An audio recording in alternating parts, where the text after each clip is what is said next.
Hello les loulous, c'est Mas Coach Masseur. Aujourd'hui on se retrouve pour une nouvelle vidéo.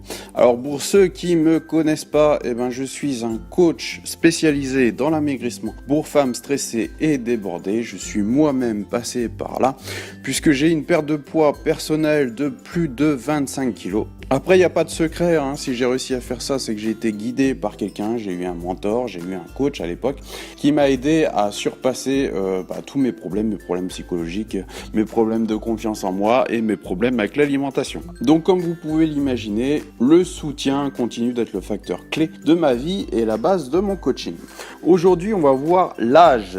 Prend-on du poids avec l'âge ?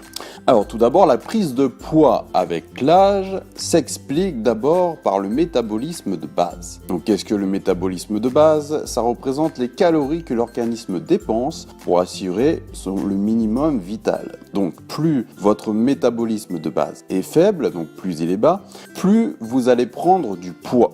Le principal facteur qui peut influer sur le métabolisme de base et qui peut l'augmenter est la proportion de masse musculaire.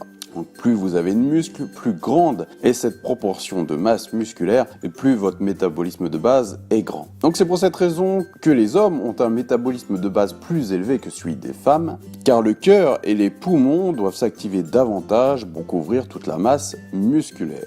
On va prendre quelques exemples. Le métabolisme de base d'un homme de 20 ans mesurant 1m80 et pesant 70 kg est en moyenne de 1800, alors qu'un métabolisme de base d'un homme de 40 ans mesurant 1m80 et pesant 70 kg est en moyenne de 1700. Avec l'âge, donc on peut voir qu'avec l'âge, la masse musculaire diminue, entraînant ainsi la baisse du métabolisme basal.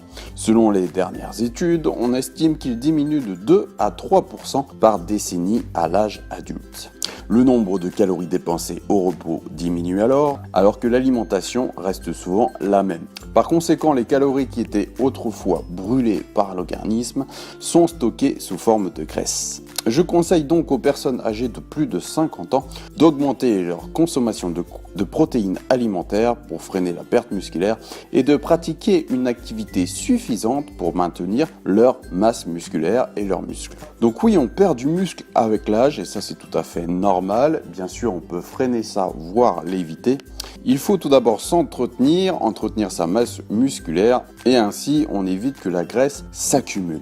Voilà, c'était Mas Coach Masseur. N'hésitez pas à faire un tour sur mon site, donc fatatacoaching.info. Je suis là avant tout pour vous aider. Pour tous ceux qui n'ont pas les moyens de prendre un coaching personnalisé, j'ai créé spécialement pour vous 2 e-books gratuits que vous pouvez télécharger gratuitement via mon site fatatacoaching.info. Il faut aller juste dans la rubrique cadeau et entrer votre adresse mail. Je vous dis à bientôt pour une prochaine vidéo. C'était Mas Coach Masseur. Bye.